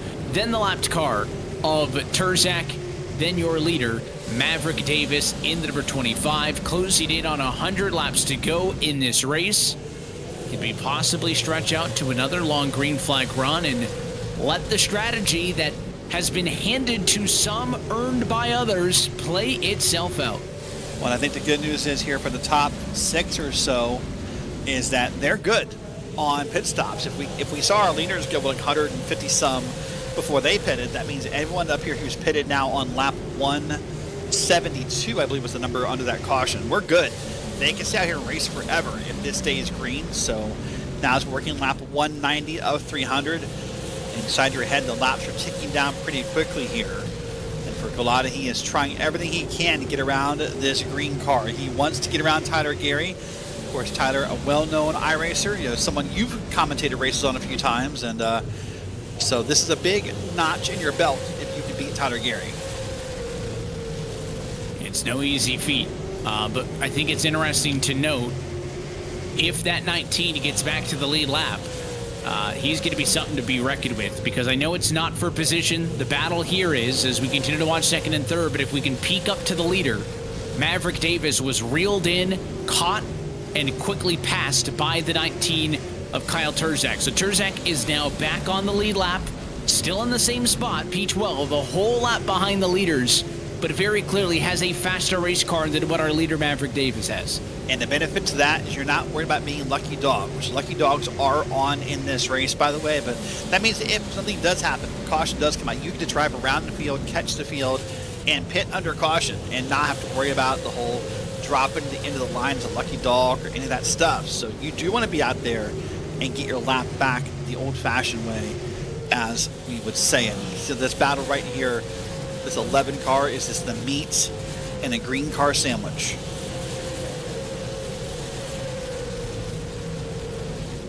Looking for other trends. Where are the other drivers laps down? I mentioned Ryan Kuhn was at one point the fourth car one lap down. He now assumes the first car one lap down position in the number 13 spot.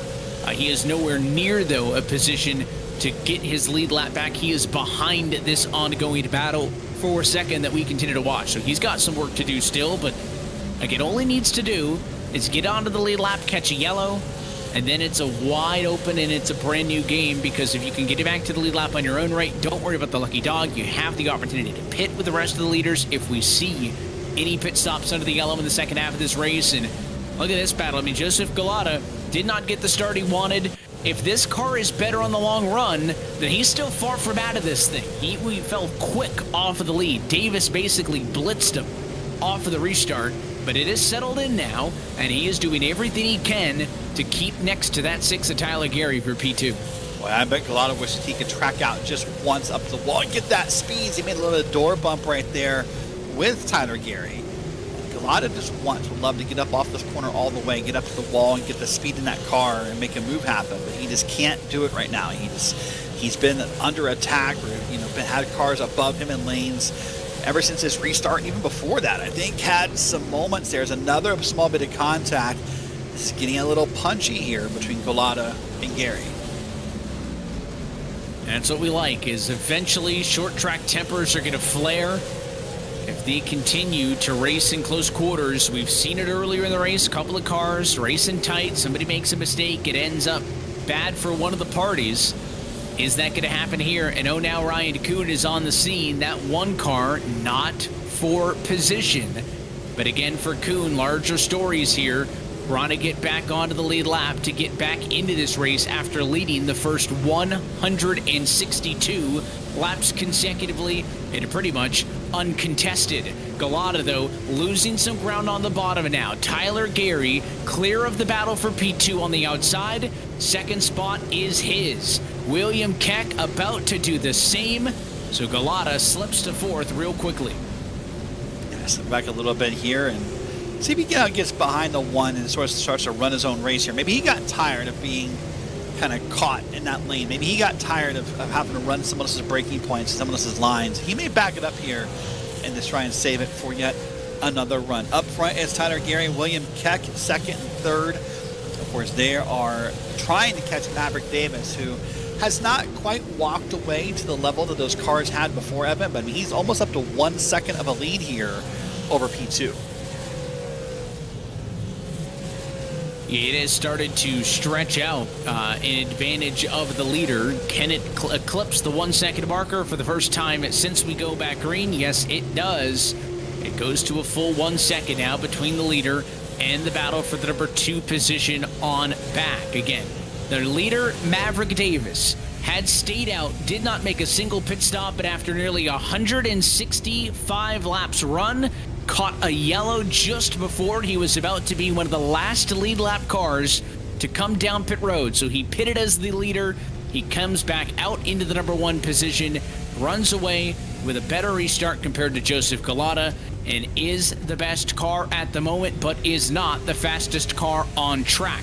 Turzak, one of the leaders before the pit cycle, he drove his way back to the lead lap. He's in 11th. Ryan Kuhn, the dominant car, trying to do the same.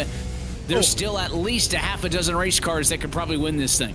Yeah, I would say that's a pretty accurate. I mean, Collada's been touching the wall a little bit here and there, by the way. That yellow car, that's Parker Retzlaff. He is not on the lead lap, and caution's out. Hold on. Let's come back to that topic, because that may be important.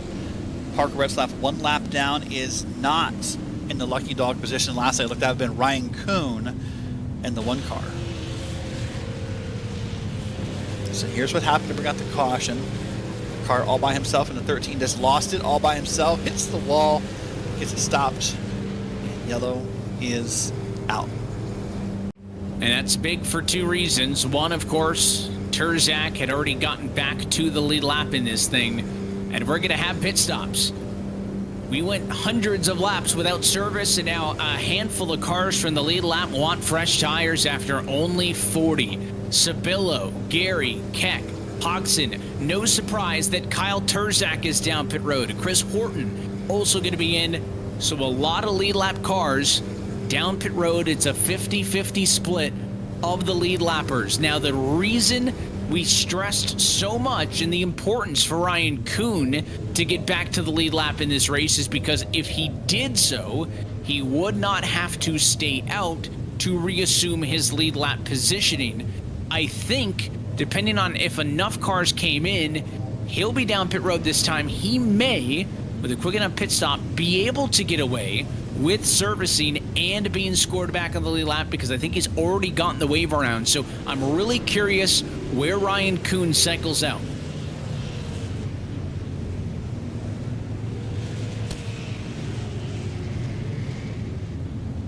Well, watch as the field goes by the pit lane.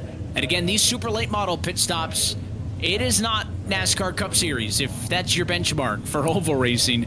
They take a lot longer. Right side tires go on Kuhn's machine, so it's going to be a 2-tire stop only. It appears that that car is going to be scored right now, lap 213. The leaders are on 214. So I think Ryan Kuhn may indeed across the stripe. He's got his lead lap back. And that means that this is a whole new ball game, because Kuhn, who's led the most laps in this race, is back on the lead lap. Kyle Turzak, who was a force to be reckoned with at a top runner, he's on the lead lap on fresh tires in 9th. And you've got Maverick Davis and Joseph Galata on the front row. Green flag back in the air. 86 laps to go in Pensacola. Here we are, final 100 laps, less than that now, 86 to go. This is where it's going to get tight. Everyone's going to get aggressive. Everyone's going to get angry. It's going to become a race here all the way through. Multiple black flags. James Beaumont must have had a big wreck. He now has some required repairs. Race control wants him to fix. I saw a black flag before that, so we'll see if we can address those later. But up front is Maverick Davis. He's leading Galata, Gingras, Keck, Hahn, and more around this historic speedway.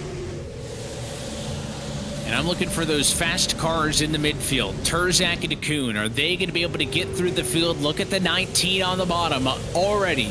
Going to make a move on Nolan Hodgson now to the inside and through on Tyler Gary. So Turzak, P6, not done yet. Now to the inside of the 28 like a hot knife through butter. Cutting through the field. Turzak is the first man up, second man up, I should say, on the fresh tires. Keck's the first, who's going for the race lead.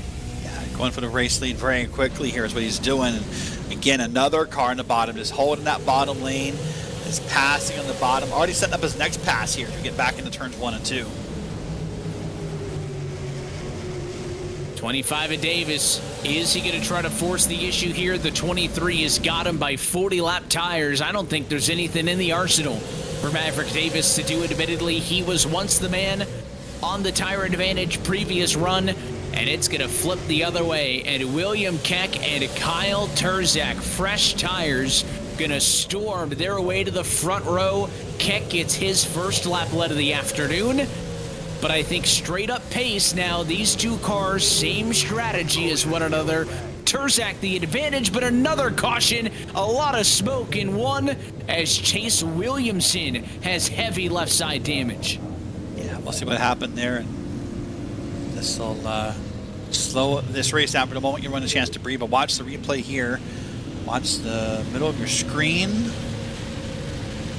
Oh, there it is. Right there's the contact, and boy, oh boy, they're 3 wide, and 1, 2, 3, 4, 5, maybe 6 cars involved in this caution. That was a couple of big hits. I mean, I saw the left side damage on Williamson at first, but that really came from the car-to-car contact. He also hit the outside wall pretty hard. So did the 28 machine, who gets a pretty big lick in that one. So I think by far the biggest accident we've seen of the night, but that may be a race ender for the 15 machine of Williamson, because that car was up in the air and then got hit right on the left front tire, and I think it destroys the front suspension of that machine. That's going to be something that's hard to come back from. Yeah, I would agree. That's probably a night ender, I would think, for that car. So if what's going to calm us down, give us a chance to breathe after that exciting restart, it's going to be Keck, Terzak, Sabillo, Gary, and Hodgson, your top 5. And a couple cars down pit road here. I think most of these cars involved on pit road, though, were involved in that wreck. I was curious to see if Galata was going to come down. He did, I believe, come down on lap 224. You can see Jordowski's going to get into the longest line of penalty. He'll drop to the rear of the field, and a couple more drivers down pit road for service. AJ Plemons is down and in from the tail end of the lead lap. Chase Williamson still down. He is getting extended repairs after we saw the heavy damage that car took in the turn 1 accident. Well, we are inside of 75 laps to go, so is it time to make your race-winning decision? I think we may have seen the last of our long green flag runs of the night. I'd love to see it race out, but we had a lot of green flag racing in the middle of this race, and I think drivers are going to flip the switch to kill now, and there's not going to be a lot of give. It's going to be all take with the premier short track event on the sim, the iRacing Winter Derby. Checkered flag sitting about 74 laps away from us when we come by the start-finish line this time through. Keck, Terzak, fresh tires. Don't count out Ryan Kuhn from P6 either. What a start for the number 23. Oh, spinning. Big wreck. Behind. The 11 car is up in the air. What a mess after a strange start for the 23. Had huge stack-up effects through the field, and we're still wrecking. Still wrecking. 11 hit the 28 right there. They were trying to get turned around. And boy, oh boy, I'm curious to see if maybe a missed gear caused that, or what may have caused that wreck right on the restart here. That'll be interesting to see. As we're going to see a lot of drivers either get black flags or maybe some meatball flags for required repairs after this caution. In your first glances, I thought the 23 brake checked the car behind him, but looking at the speed, Keck's speed doesn't change at all. I think that was Terzak just anticipating, hey, when the pace car drops down, the 23 is going to go. We mentioned earlier the disadvantage that being the outside car has is you just can't see what the leader's doing. I think he guesses, everybody else goes with him, and Keck, who is the control car and rightfully gets to determine when the race restarts, didn't go right away. So at first I thought 23 brake check looked a little bit suspect, but looking at the speed, I think it was everybody else getting too antsy. And when they all got on the gas and realized he's not going, you slam the brakes and you get that accordion effect just like you would with a wreck on the freeway. Yeah, just someone trying to predict something. Watch the replay, watch up top here, and it's, oh yeah, back to about 4th on line. Someone went up in the middle and 3 wide, and it just kept wrecking on back. And boy, oh boy, there's so many cars involved, so many cars with potential tonight wrecked out of this race, or at least with some heavy repairs to get done. Joseph Galata is one of them. I thought for sure that car was going to drive back up front again, Evan, but he now has some damage, and his night's not done. He's still on track, but I'm concerned that maybe he's going to lose that advantage. Watch what's going to happen about 3rd on back. Oh, a big bump from one white car to another, sent this car's up the hill 3 wide, and then it just wrecked from there. And a big moment that kind of sneaks by there is the fact that Ryan Kuhn just avoided the 30 coming up. The 30 goes high and doors the 26. Kuhn might have avoided getting tagged in the left rear by maybe a half a foot, and that's being generous. So Kuhn, the one to watch for. Again, he was the dominant car early. He skates through unscathed. He'll be 5th in line for the single file restart. This time, Keck goes early. Green flag back in the air. We should mention this is a unique feature of this race type, where if we do get back-to-back cautions, race control can put these restarts in a single file to kind of help make sure we don't have repeats and repeats and repeats of yellow flags. So that's why we are single file this time. So Keck got the good start, but here we go. Battle for the race lead is on. Up at the front of the field. To the inside, Kyle Terzak on the bottom of Keck. Side by side for the #1 spot in Pensacola. 8/10 ahead of everybody else. 2 cars shot out of a cannon on the restart. Going at it for P1. There's the battle right here. This is Terzak. This is Keck.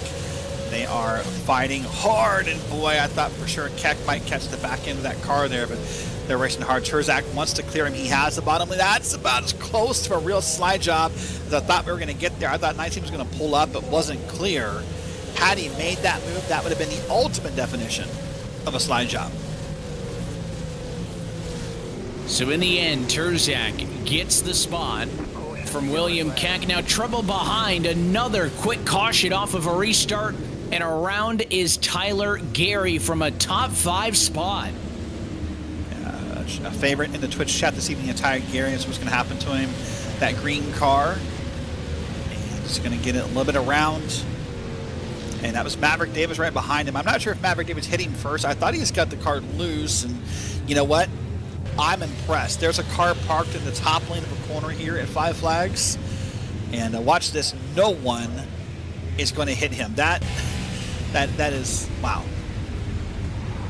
It's hard to look on the hard to look on the bright side when you're a top 5 car and you get spun out, but did he get a little bit there, or was that just the car settling in? Either way, I think he got a little bit from the 18, but that car could have been on the hook. Yeah, if he got what I thought. Yeah, what I thought was going to happen to him when he was parked sideways in the middle of the field. So I do think, though, that little bit of damage that he gets and the setback of track position, that's probably going to take Tyler Gary out of this race, I would think. Or contention to win the race, also. Yeah, contention, I would say, unless something weird happens. I agree with contention is probably the right word for that. So we'll wait and see if he's able to make it back up. We're quickly counting down the laps here, so that would seem unlikely. It's Terzak, it's Keck, it's Kuhn, it's Sabillo, and Horton in your top 5. So some new names have worked their way up front here, Evan, as the night goes on. Of course, that caution flag in the middle of the pit stops really did affect a bunch of drivers. Some of them, like Kuhn, have gotten, Parker Retzlaff even, have gotten their lap back, but since that moment, they've really not been, you know, at the lead or in the picture as much as they were before that moment of caution. So will Kyle Terzak, somebody who, for starting second, had a pretty quiet night, was running in tow behind Kuhn for much of this race. Will he jump out to be the man to beat? I think we always knew, you know, William Keck had some moments of brilliance based on some strategy calls. Same with Maverick Davis, but straight up speed, Terzak and Kuhn, the best 2 cars in this field. Tarasca was another one of them. He's been set back, or I should say Retzlaff is. He's been set back due to some of the strategies. So through everything we've seen, Terzak and Kuhn, the top 2 cars, I think if you had to power rank them, they're both in the top 3 and on an equal playing field. Green flag flies, back at it we go, and now they're both in the top 2. Kuhn through and around Keck, and they are back to P1 and 2. This time, it'll be Kuhn chasing Terzak. What's going to happen in the slew of battles behind them? I think it's been about 100 laps, roughly maybe 90 laps since Kuhn was your leader and had that pit stop under yellow, which turned into the yellow flag. So about 100 laps later, he wants to get back up here. He's all over the back end of Kyle Terzak. But then they got Keck, Horton, Sabillo, Maverick Davis, and more involved in this battle. There's a battle side by side back there, even behind Davis. That's going to be Plemons and Hodgson fighting for P6 and 7, I believe. 7 and 8. And a big bobble, the 12 car. Horton gets sideways. Sabillo had to check up. He might have gotten into him. And then Maverick Davis on the brakes also there is a huge dent punched in the back bumper of Chris Horton's car after that thing got sideways seemingly out of nowhere, and he got punted by the 20. Certainly did. Got a big hit from 20. Up front here, up top, I should say, is Maverick Davis trying to make that top lane work and doing a decent job at it. Evan, right now now got himself up behind that blue car up ahead. That's Chris Horton. So he is trying to make passes up ahead. Here's here's Nolan Hodgson, on board. He's also trying to make the top lane work, and I'm kind of impressed here with about, 55 to go, that this top lane has kind of almost grooved itself in. It really has. It's become the spot to be, I think. And now we'll see if a pass for the race win can happen there. There's battles all over the racetrack right now. This group for fourth on back that had the big scare. You jump on board the perspective of Maverick Davis as he gives another punt. He is tired of sitting around and waiting for Horton to get out of the way. So the 25 with the bump and run, it is go time in Pensacola, but he can't get clear. That 12 is not going to roll over. No, and we talked earlier about, the do unto others rule, the golden rule you talked about earlier in the broadcast, and I think for Maverick Davis, my only concern is we're making these moves a little early. It's 52 to go up on the board here, and the problem with making that move right now, it sounds cool to do it to Horton and get Horton out of the way, but that's 51.5 laps for Chris Horton to hit the wall first, but to get up there and catch you, and he may return the favor. Yeah, let's see. I think that's kind of the rule of putting the bump and run on somebody is if you're going to move somebody out of the way, the number one thing you're going to make sure is that they can't give it back to you. Get away from him.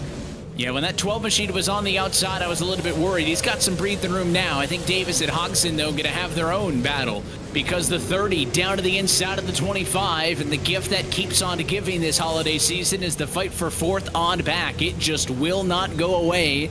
No matter what two drivers are involved, that one will conclude with much less theatrics than the one before as Hodgson gets the spot. Yep, he does get the spot, and now there'll be single file. That may be better for both of them, honestly, to have that moment happen. Here's a three-car battle, by the way. This is AJ Plemons, Parker Retzlaff, and Keegan Sabillo on your screen. They're having an incredible battle here through the corners, trying to get this line sorted out, and they're even inviting Chris Horton to kind of back up and join their battle. So a nice 5-car battle happening here.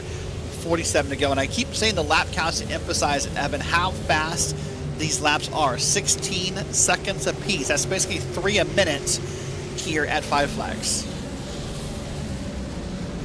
And if this thing stays green, those 46 laps to go are going to rifle off quick on the stopwatch. Yep. There is not a lot of time left in this ball game. Battles throughout the field. The battle for the lead. Call it a couple tenths. The battle for fourth and third now. The next big one. This three-way battle with Plemons on back for 8th position. Everywhere you look, somebody trying to make a critical pass to end this race on a high. We've got 12 drivers of the 30 who started this race still scored on the lead lap. Yeah, great run so far. Now you're starting to see the elbows come out. Now you're starting to see drivers lean on one another. You saw Chris Horton right there kind of lean on the car below him a little bit. And it feels like everyone now is kind of out of patience. That 20 car got leaned onto a little bit by Chris Horton.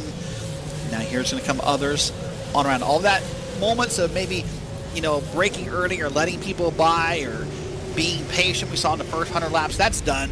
That's out the window. That's gone. Now it's about making every move you can. Speaking of making moves, here's Ryan Kuhn up in P2. He's still trying to run down Kyle Terzak. These guys combined have obviously led the most laps on almost all the laps tonight.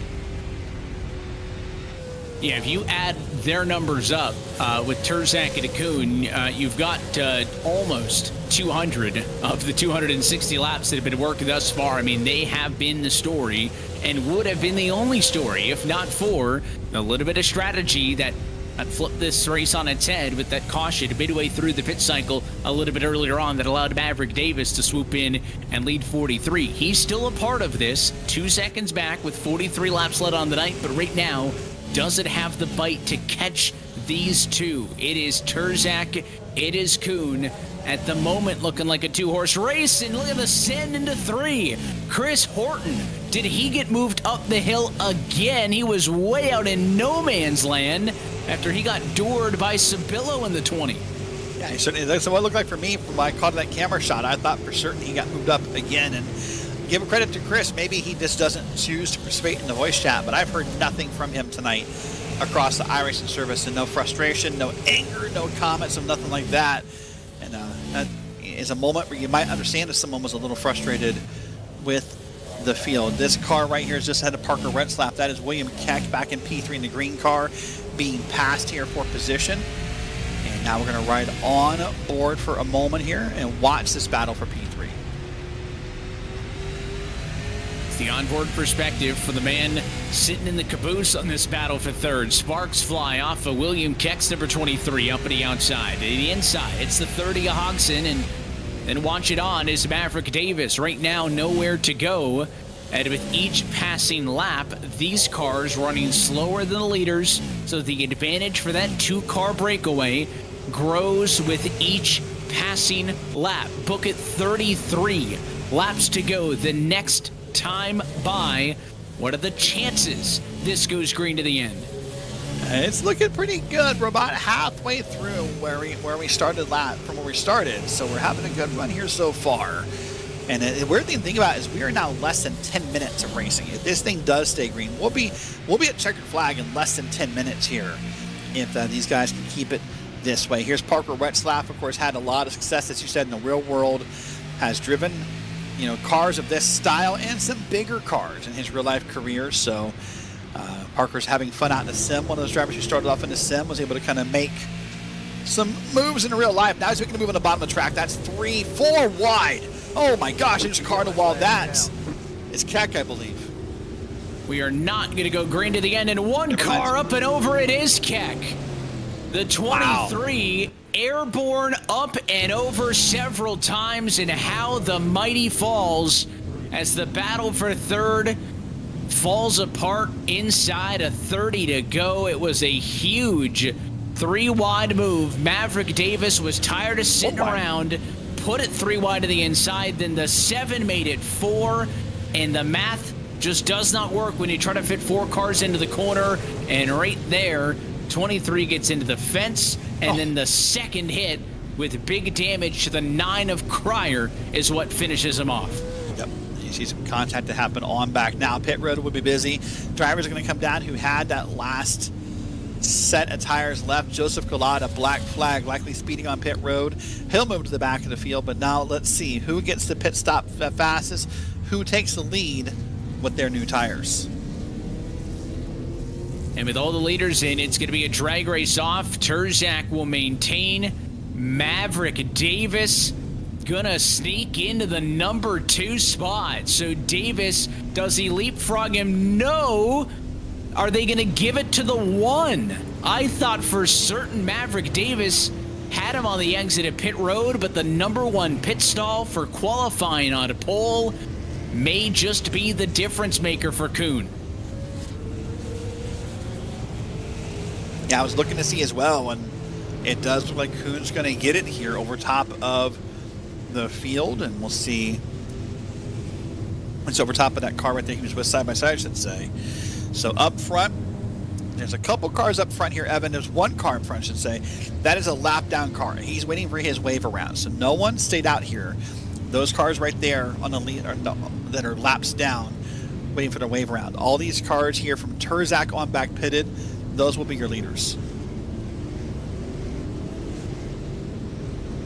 So despite maybe the moment that we thought that a Davis or a Retzlaff was going to sneak in, they're there in the number 2 spot. Look at the replay. I mean, that 1 is an inch off of the line. So when they race on pit road exit, no doubt Terzak's got it. And again, if that line is anywhere further, it goes to the 25. But Kuhn gets bailed out by the number 1 pit stall. We'll restart outside of Terzak. 26 laps to go. Green flag back in the air. Well, here we are. This is the race right here. New tires. That's not a concern. Fuel's not a concern. And now it's who is the best behind the wheel. And the one is going to be clear. Davis had a good restart. Not enough, though, to get down and stay down on the one of Kuhn, who is now clear for the number 2 spot. So once again, the big two, Terzak and Kuhn, battle up front. Who's going to be the third one in on the outside? Parker Retzlaff makes the pass on Davis. Look at the 22. Ow. AJ Plemons moving Maverick Davis out of the way for P4. I said, oh, you live by the sword, you die by the sword kind of style. For everyone, Maverick Davis was moving earlier. He might have suffered his own fate, but up front, it is still Terzak, Kuhn, and Retzlaff. Boy, I feel like I saw this before. I feel like if we flip these front 2 cars around, which Ryan Kuhn would love to do, I've seen this movie before. It's a bit of deja vu between these 2 drivers. Again, the inverse order of what it was for much of the early half of this race, where Kuhn, who started on pole, was being pursued by Terzak, the challenger, in the number 2 position. This time it's an invert, but is Parker Retzlaff the game changer in this conversation? The top 2 have led more than 210 combined laps in this race. Retzlaff has led none, but he's right there with them. He has been consistently one of the best cars of the night. Can the 7 find a little bit extra? Is Retzlaff the game changer, or is simply the driver that kind of feels he's hanging out in the catbird seat? Kind of ironic given the canary yellow on that car, but hanging out in the catbird seat. Maybe he's the one thinking, listen, Terzak and Kuhn are going to get bumpy. They're going to get aggressive. They're going to get a little wild with 19 to go. If I just sit back here and let them do it, I might be the beneficiary of that moment where I take the lead because they get a little stupid.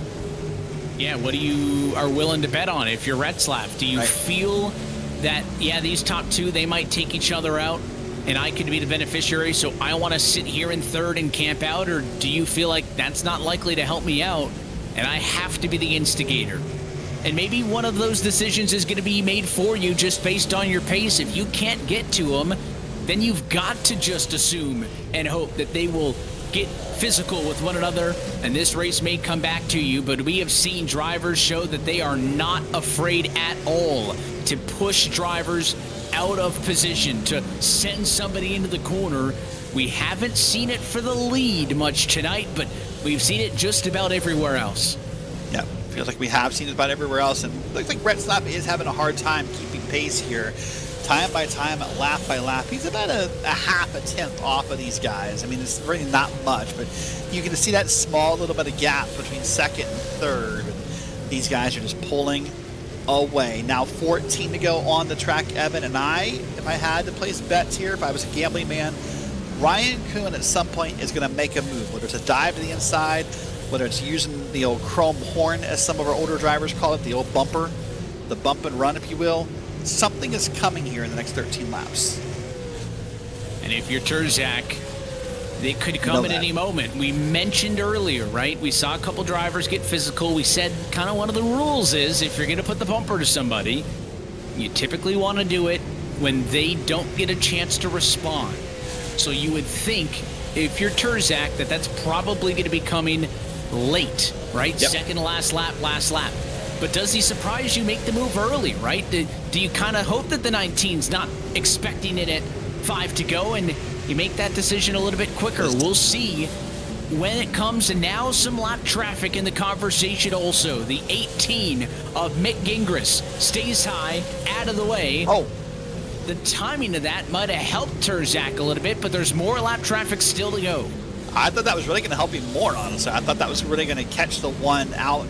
But I was going to say a second ago, all those questions you asked about when does it happen, how does it happen, I was going to say, does the lap traffic cause it to happen? But so far, they navigated that pretty well. Retzlaff got caught a little bit by that last car. Now you see a bigger gap forming between second and third. Now it feels like it's just a 2-car battle. The 1 and the 9 are battling out with 9, now 8 laps to go. 8 laps to go with the win in the iRacing Winter Derby on the line.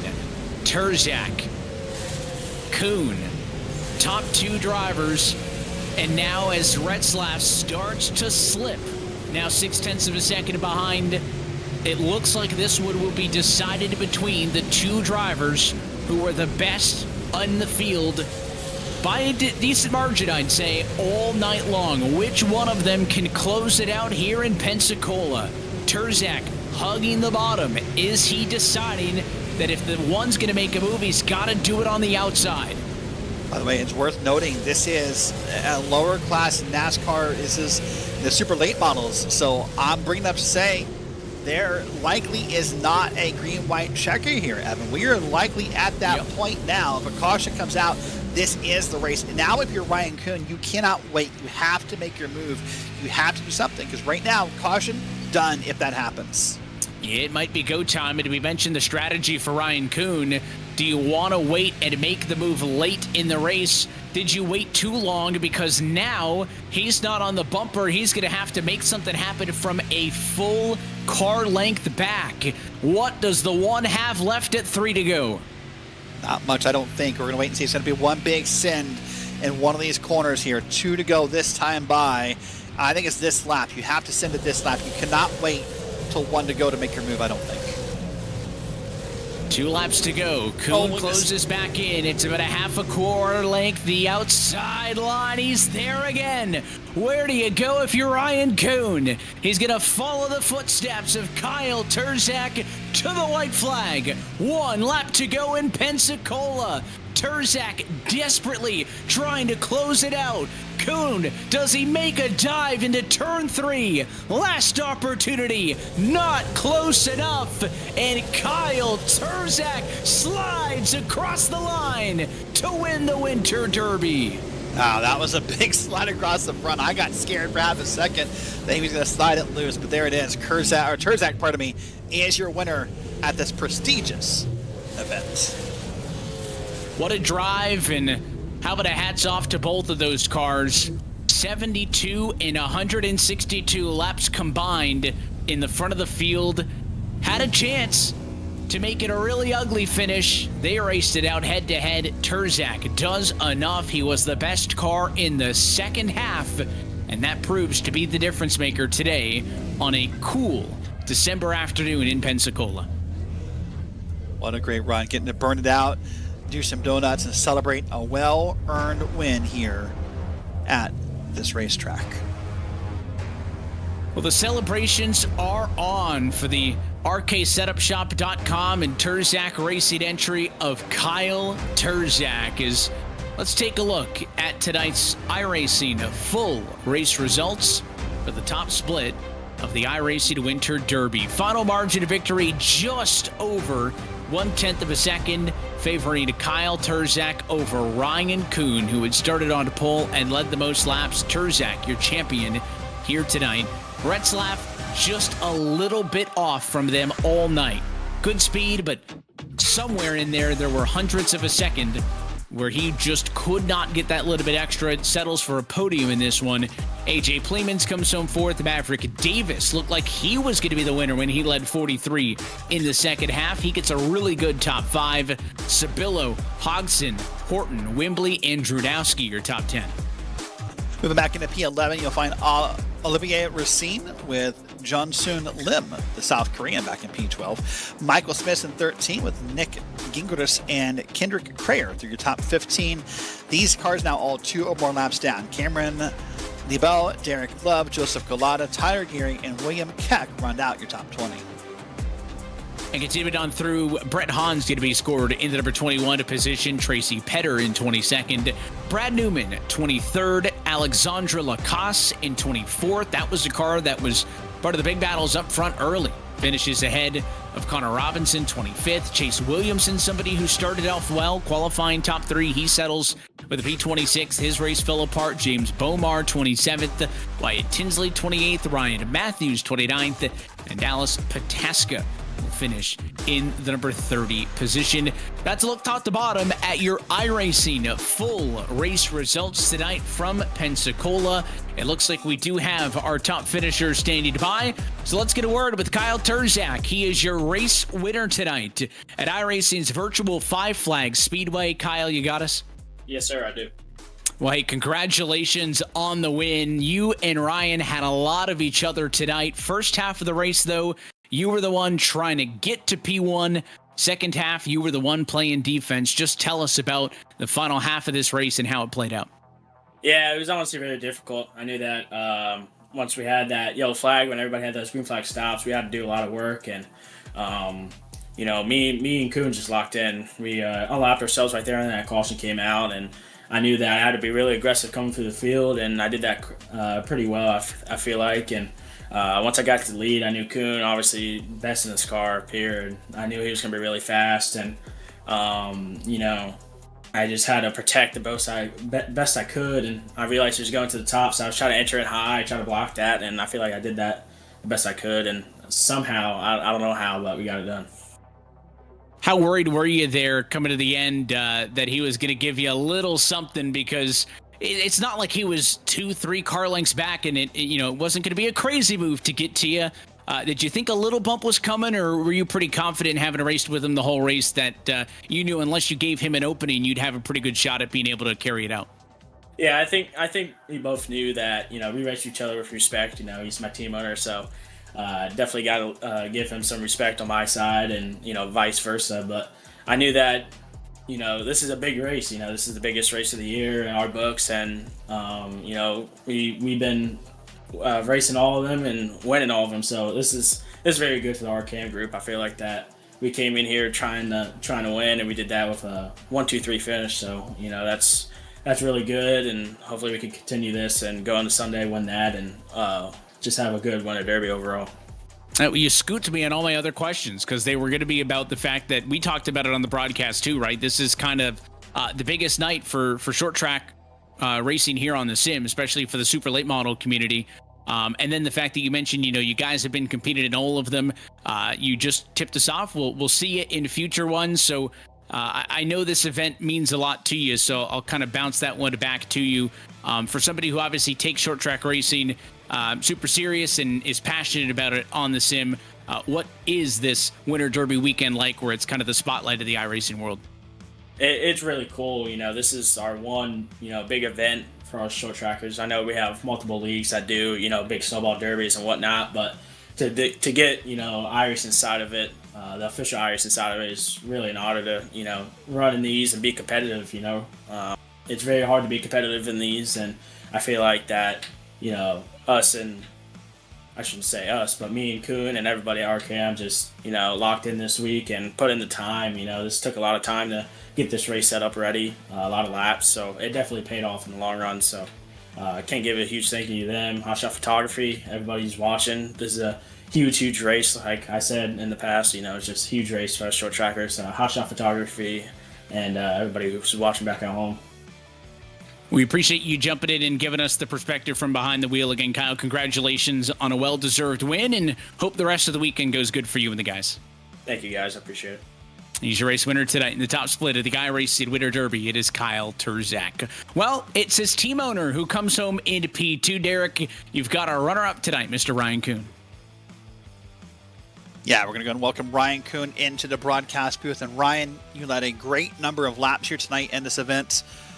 Overall, P2 is your finish. How are you feeling right now? Feel good, man. It was a great night for our team. Our cam set up shop. We bring a piece here every year. We come up to play every year for this race, this big event. But I'm incredibly proud of this group. We went 1, 2, 3 between Kyle, me, and Mr. Retzloff, and then a shout out to Maverick Davis, who finished 5th. And he's a first-time customer. So incredibly proud of this group. I enjoy it every year. This race is so much fun. Incredibly proud of Kyle. He did a good job, kept his composure and under pressure. So incredibly proud of this team. So walk me through the mentality. Right around lap 152 or so, the caution comes out. You had just pitted under green. You got stuck a lap or more down. What was going through your head at that moment? I was just trying to stay as calm as I could, and a couple of my guys were kind of freaking out, like, oh no, we're a couple laps down. I'm like, stay calm. We're gonna get them back. We got a fast car. We're gonna be fine. And I really think that was the key to tonight.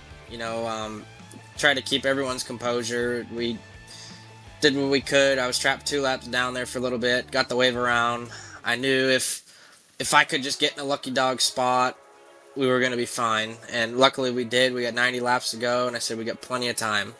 So Kyle took the lead and kind of just set sail from there. I felt really good at the end of the race, but it's just so hard to pass. But got through the rest of the field pretty easily, but it was just really hard to...